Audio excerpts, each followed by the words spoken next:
I think that the internet is going to be one of the major forces for reducing the role of government.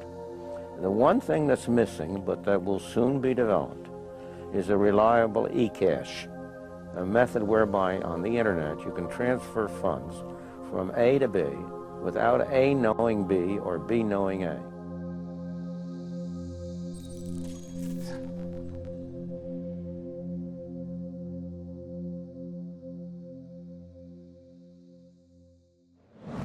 What is a Bitcoin? What is Bitcoin? What backs a Bitcoin? You put some of your money, real money, online, and it turns into Bitcoin.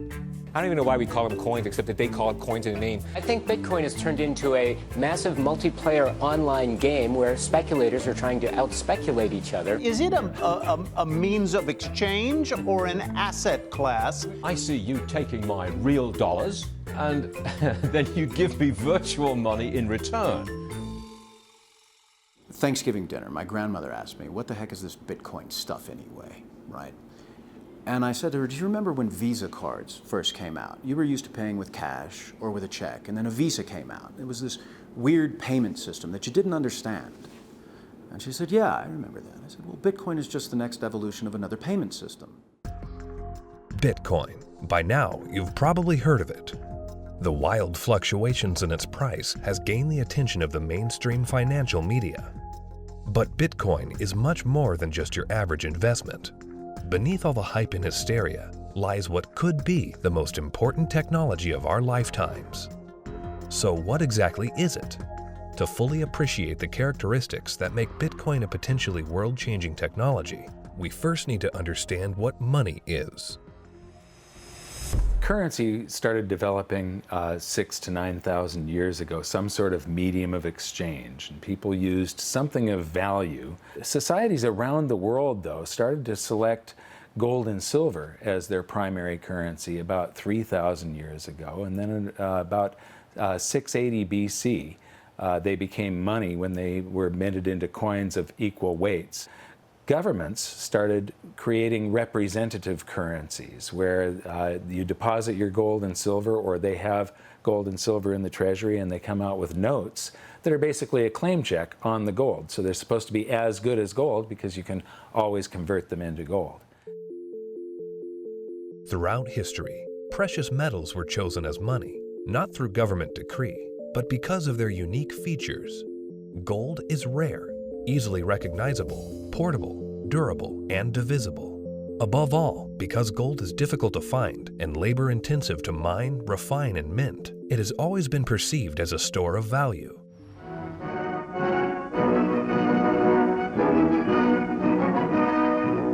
At Bretton Woods, New Hampshire, delegates from 44 allied and associate countries arrived for the opening of the United Nations Monetary and Financial Conference.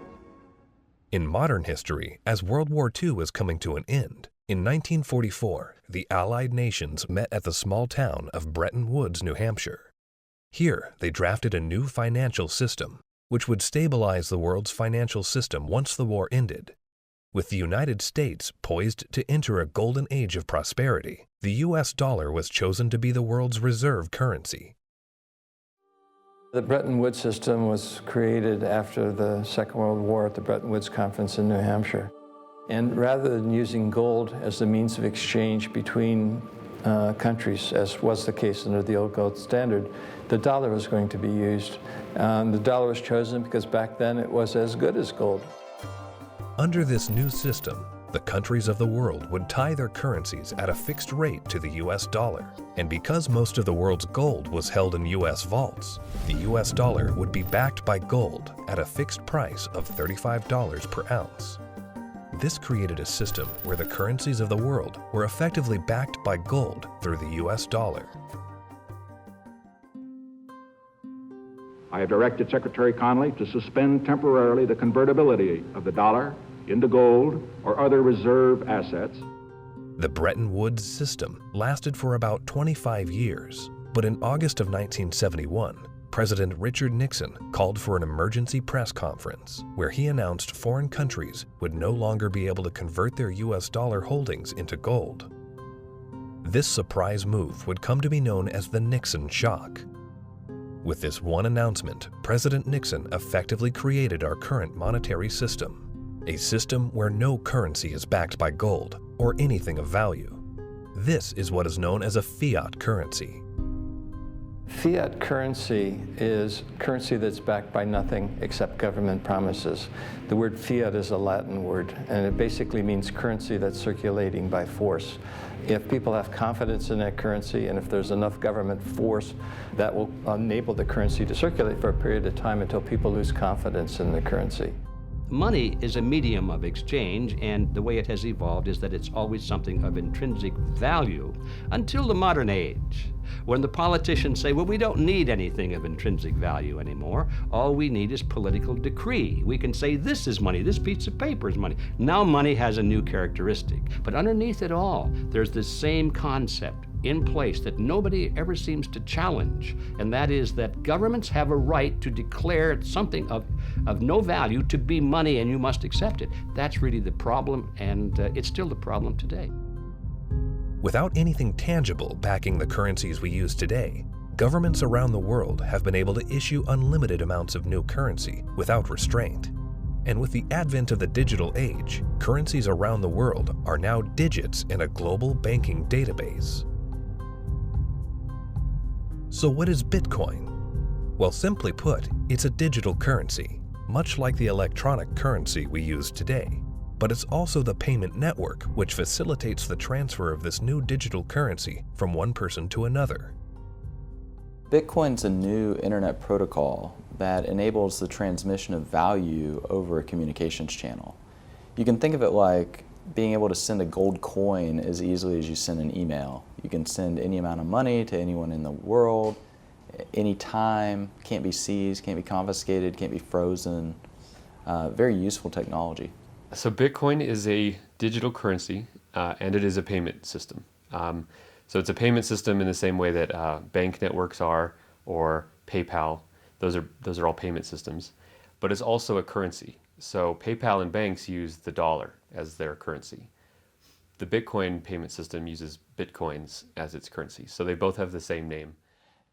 What is your opinion of disruptive digital currencies such as Bitcoin? If you're looking for the idea that a currency doesn't really have to be something physical, it can be something that's virtual, that's the system we already have. You know, and if you want it to be, I want a way to make payments electronically, that's, you know, credit cards. I mean, so exactly what it is that this thing is supposed to be doing that we don't already mostly do. Bitcoin is different from other fiat currencies in a couple ways, but not the way people think. So most people think it's different because it is a digital currency, but fiat currencies are also digital, right? So the dollar is a digital currency, the euro is a digital currency. They're all just ones and zeros in the banks of the world. So it's not that Bitcoin is digital that makes it unique. It's unique in that it cannot be created out of thin air.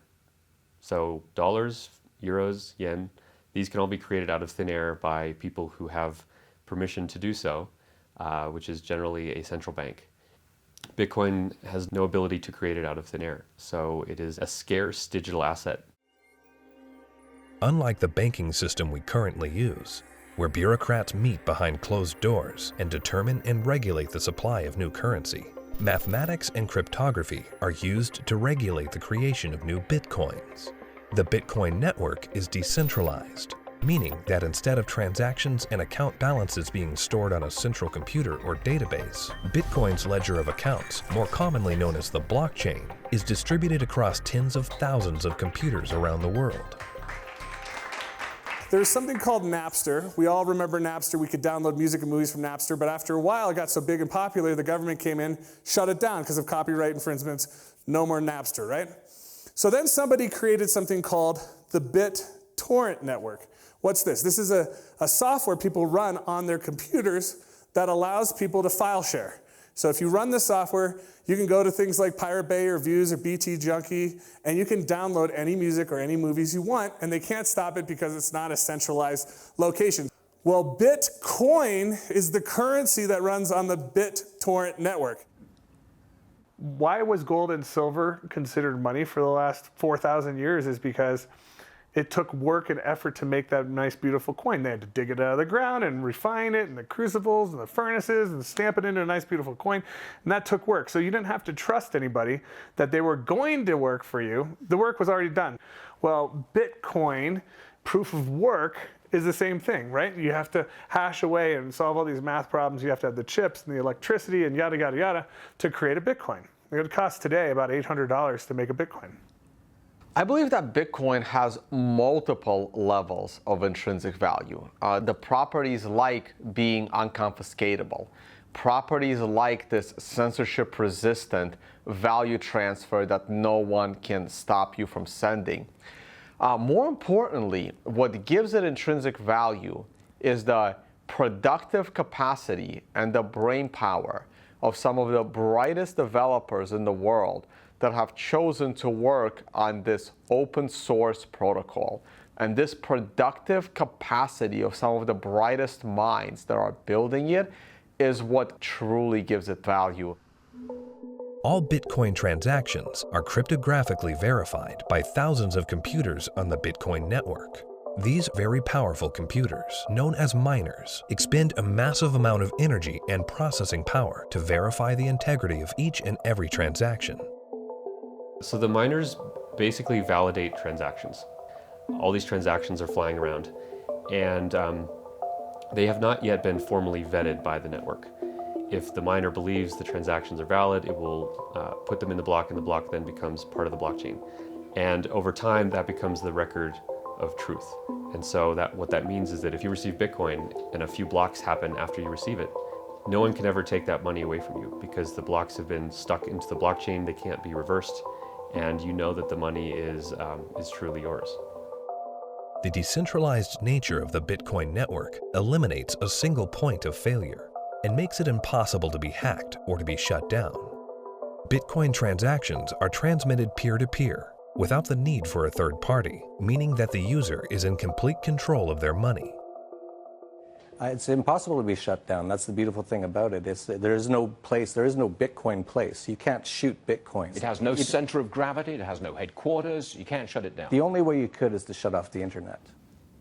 Your average person has absolutely no idea how their email works, but it works, and that's all that really matters. And Bitcoin's very similar to that. But as far as what I would do to tell people or describe to people who don't know about Bitcoin what it is, I would say it's a form of money that you can just use on your phone or your computer in today's digital age where everyone's on the internet, that is much faster to send than most of the banks, and it has, for at least since its inception in 2009, risen in value.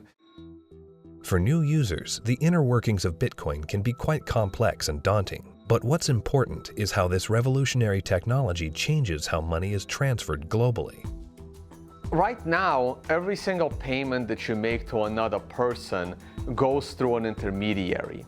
Either PayPal or bank or Visa or MasterCard. And more importantly, the governmental jurisdiction decides if you're allowed to make that payment. That payment could be stopped halfway through, and then you have to try and get your money back. With Bitcoin, no one can stop it. The moment you decide to send another person digital value, you can just send it. And there is nobody in your way. There is no one that has to give you permission to pay another person money, and all they need is an internet connection. This has the potential to displace the need for banks as a trust institution.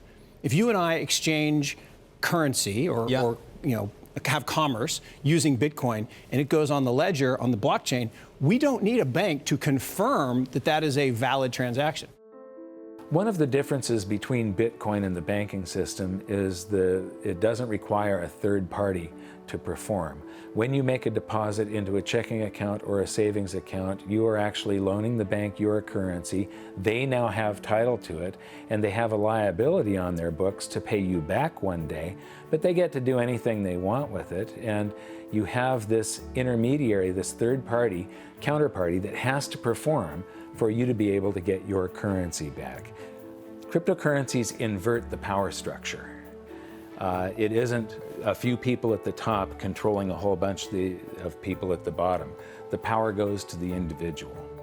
In the same way that the internet flattened access to information and allowed anyone in the world with an internet connection to learn basically anything they wanted to know and to communicate with anyone else on Earth. Bitcoin does that with money. So now anyone on the planet, no matter their age or the arbitrary geographic location in which they were born or the arbitrary rules of the people that govern over them, that person can now engage economically with anyone else in the world directly. And that's profoundly powerful. You do not need a bank account to interact with Bitcoin. You do not need a bank account now to receive an honest payment from someone else in the world and know that the money is legitimate and good and can't be rescinded. So money now can't be censored. Any two people can send it between each other through Bitcoin. Cryptocurrency Bitcoin has once again defied naysayers by spiking above $18,000 at one point today. Bitcoin hits a new high. We had this incredible run up in the fall going into the holidays, and then we've seen a pretty big pullback. This is a 30% loss in the week and a 50% loss in the year. The past year has seen the price of Bitcoin rise and fall in dramatic fashion, getting the attention of Wall Street and the investment community. Bitcoin is now seen by the public as a speculative asset class that can be traded, but the core fundamentals of this important technology cannot be overlooked. The use of Bitcoin is particularly vital in the developing world, where billions of people are without basic banking services. People who see the price all the time, especially in advanced societies, they focus more on the price and they think that Bitcoin is an investment solely and that it goes up and down like a stock based on news and expectations. But the fact is, probably there's more people in these kind of third economies. They don't own a lot, but they own it, and they own it because they need it. Not because they expect to get rich or hope to get rich, because they need to protect themselves against both destroyed fiat currencies and against capital controls. So when people think of it as an investment, they have to realize that the reason that Bitcoin's so exciting is because it's a future money for the world, not because it's something that could become a great investment. It just so happens to be that both can be accomplished at the same time. One of the great powers of whether it's Bitcoin or any other cryptocurrencies, if we can figure out how to scale the technology, we can solve a lot of problems in the financial system. We can transact with each other globally at very low cost and very efficiently. And there's tremendous market power in that. Has nothing to do with anyone in the financial system. People want to be able to communicate and transact with each other simply and quickly, and the hunger to do that is enormous. Today, Bitcoin is seen as a financial asset, but as the technology develops, the blockchain that powers Bitcoin may be used to verify transactions other than the transfer of money. Each Bitcoin is divisible into 100 millionth of a Bitcoin, called a Satoshi. These tiny fractions of a Bitcoin can be programmed to represent assets other than money. In this way, the Bitcoin blockchain can be used to verify transactions of all kinds of items without the need for a central authority. The Bitcoin blockchain is a tremendous technological innovation that enables distributed consensus. People are able to come to agreement on what the state of this ledger should be and what it is. And that enables people to have trust without trusting any other party or person or institution. So anywhere we need to have trust, where we need to be able to verify what is the true and correct state of something, that has an application to be put on the Bitcoin blockchain. For 6,000 years of recorded history, we've always had this problem when we want to engage in consensual exchange. That is, if we're strangers, can I trust you? And what's happening with Bitcoin and the blockchain, the technology that powers Bitcoin, is it is now possible for us to have trustworthy exchange without those third parties. The trust is built in through the cryptography. That guarantees the exchange of value. Well, that means that there's this technology that is as disruptive as the internet was to publishing. But this is disruptive to these 100 different institutions that really are the glue that pull society together. You know, everything from as mundane as notary publics to the land titling, to coining money, to voting. all kinds of these things are going to be recreated in the blockchain in a way that we will finally be able to fully trust. But what that means is what we've seen technology do to lots of private industries is now going to start doing to government function. The thing for me is understanding the implications of what this is. You can take 100 million bits of a Bitcoin, each bit is called a Satoshi, right? And you can program that to be anything of value. It can represent titles to automobiles or real estate or diamonds or gold or votes in elections. Anything of value can now be digitized and tokenized, put up on the blockchain, and transacted, can be sent across the internet without having to go through a trusted third party. I think the blockchain and Bitcoin is going to change the world. I think it's going to change everything in terms of protecting people's identities, allowing people to own property. Bitcoin's for the 2 billion people that don't have bank accounts, the 5 billion people that can't prove they exist. They don't have title to real estate and stuff. That's what Bitcoin's going to change the most for those people, is because, you know, they're going to jump from the third world to the first world.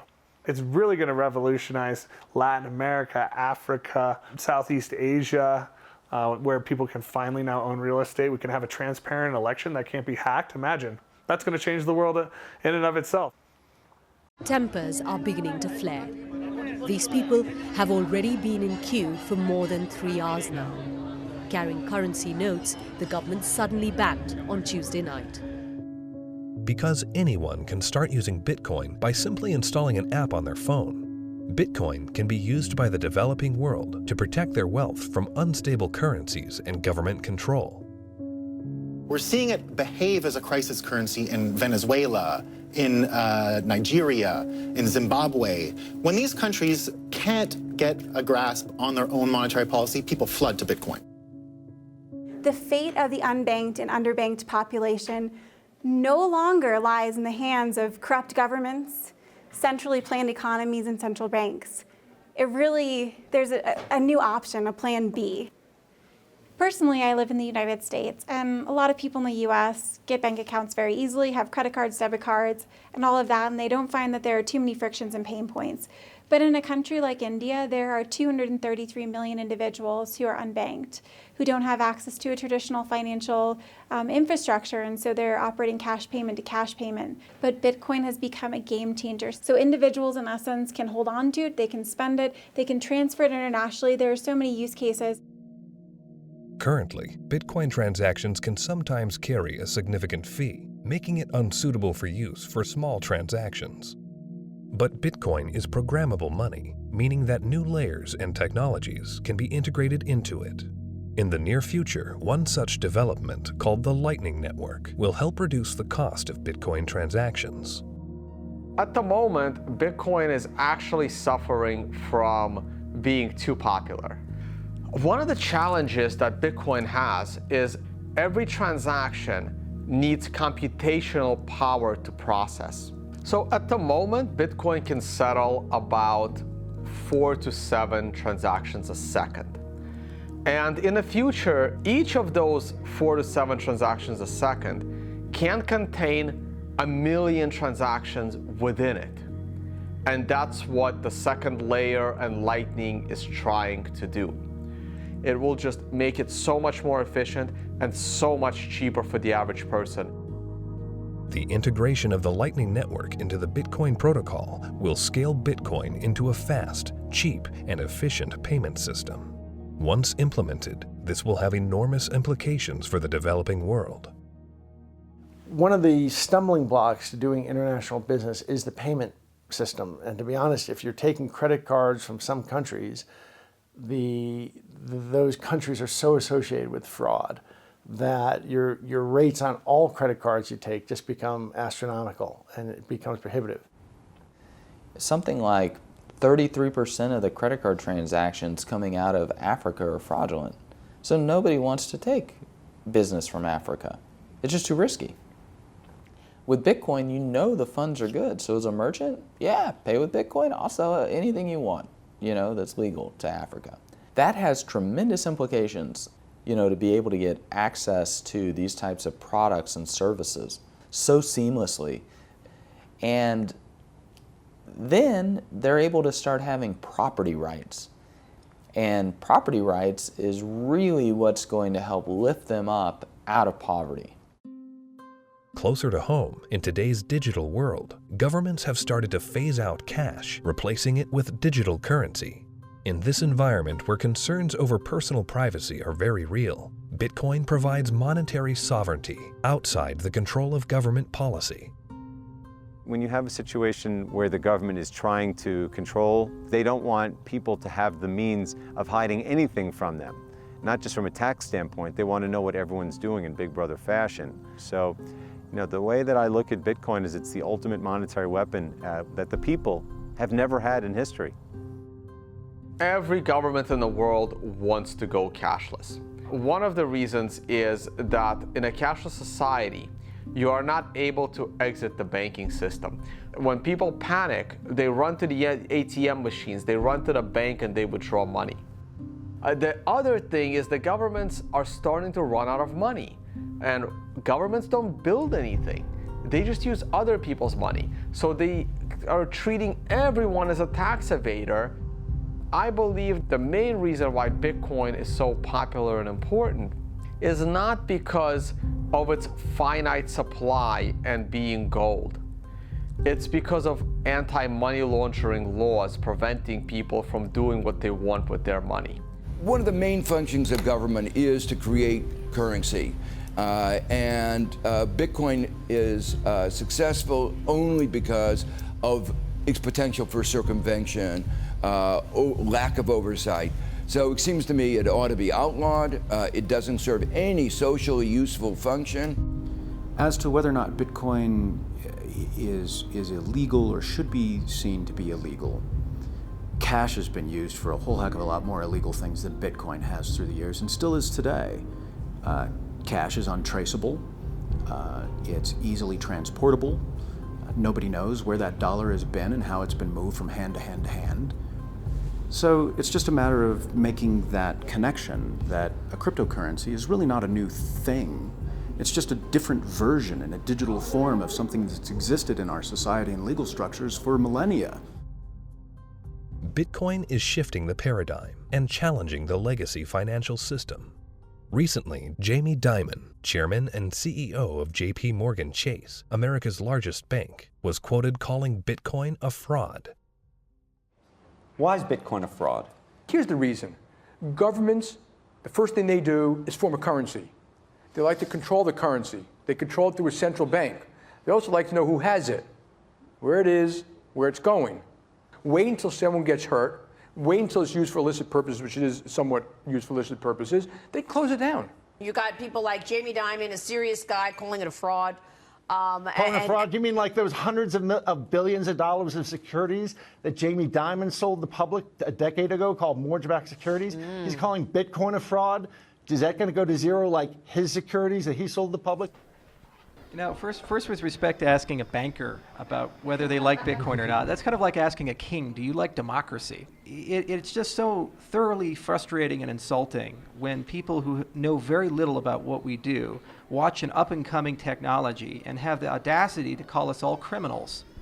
We're not the criminals here. The whole damn reason this ecosystem exists is because they're the criminals. And it doesn't really matter at this point what he thinks. The genie's out of the bottle. Somebody in this room or somebody at this conference or somebody around the world is going to solve the problem of decentralized lending and value-stable currencies and decentralized exchange. And within 5 to 10 years, banks will become less and less relevant, just like landline telephones are becoming less and less relevant. And we're going to wake up one day and we're going to be in charge of our own money. And Jamie Dimon, in retirement, can watch the world as it is, not the world as he would like it to be. The Bitcoin blockchain is built on decentralized consensus outside the control of a central party. However, with the hype in the rise of cryptocurrencies such as Bitcoin, both central banks and commercial banks have started to develop their own digital currencies under the guise of what they call blockchain technology. My big fear is that what is going to happen is blockchain technology will be adopted by governments, and fiat national currencies will be run on blockchain technologies, and the whole monetary system globally will eventually become cashless. And at that point, if it's centralized and there's an entity that runs the blockchain, they can lock you out of it if they don't like what you're doing, and they can trace everything that you do. Every transaction, everywhere you go, will be recorded. And so, you know, if we're not careful, this has the ability to enslave us or free us. I think blockchain or any kind of open ledger distributive database will have a tremendous impact on our world. My fear is that, and this is used to centralize, digital technology gives a banker the ability to put a chip in you, to tax you whenever they want, to interface with a money system with you physically, and to perfect the collateral. So I love the innovation, and the question for all of us is, how can we innovate and make the financial system more efficient and do it in a way at the same time where we distribute the power lines in the political system? The blockchain is a technology, which is a good technology. We actually use it. It will be used for a lot of different things. God bless the blockchain. Cryptocurrencies and digital currencies, you know, I think are also fine. You know, JP Morgan moves $6 trillion around the world every day. We don't do it in cash. It's done digitally. Yeah. If it can be done digitally with the blockchain, so be it. But it'll still be a dollar cryptocurrency. A majority of the people are using the word blockchain, and they don't really care whether it has this decentralized mining. The government is going to just have a digital representation of the dollar. They can call it a blockchain, but there's not going to be mining. There's not going to be decentralization. It's going to be a centralized coin. Whether they call it a blockchain or not is irrelevant. The whole purpose of a blockchain is to remove control from a central party. If you're a central bank and you make a blockchain for dollars, and then you have dollar coin, if you still have full control over the dollar coin, you can create how much of it you want, you can control where it goes. There was no point in having a blockchain at all. You might as well just have a centralized database like a banking system. To really use blockchains in any meaningful way, it means that there is no person in charge. And so a central bank, by definition, is the one who is supposed to be in charge of money. And thus they would never create a blockchain or a cryptocurrency that they couldn't control. So that's why they will likely be made redundant, because the market can choose what kind of money it uses. And it now has a choice between a digital currency that can be controlled by central parties and inflated without limit, or a digital currency that cannot be controlled by any central party and that has a fixed amount and can't be debased. Over time, that's going to be a very obvious choice. Bitcoin and the blockchain behind it are incredibly powerful technologies. As the future unfolds, these technologies could be used to restructure the financial system into one of fairness and equality for all, a system outside the control of the banking elite. We have millions of people now taking an interest in what is money, the question of what is money, what should it be? And they're learning, especially a lot of young people. Precious metals were once money. Then came the era of paper money. Could we now be entering a golden age of decentralized digital money? Only time will tell. Bitcoin is first and foremost about changing how the financial system of the planet operates. However, Bitcoin is also a financial asset itself, and it goes through these bubbles, and people have made many millions of dollars when they buy it low, and then it goes up in value. But that's not really what matters at all. What matters is that it's actually going to change the entire ecosystem of the planet, how all humans interact with each other, and that's a very exciting thing to be part of.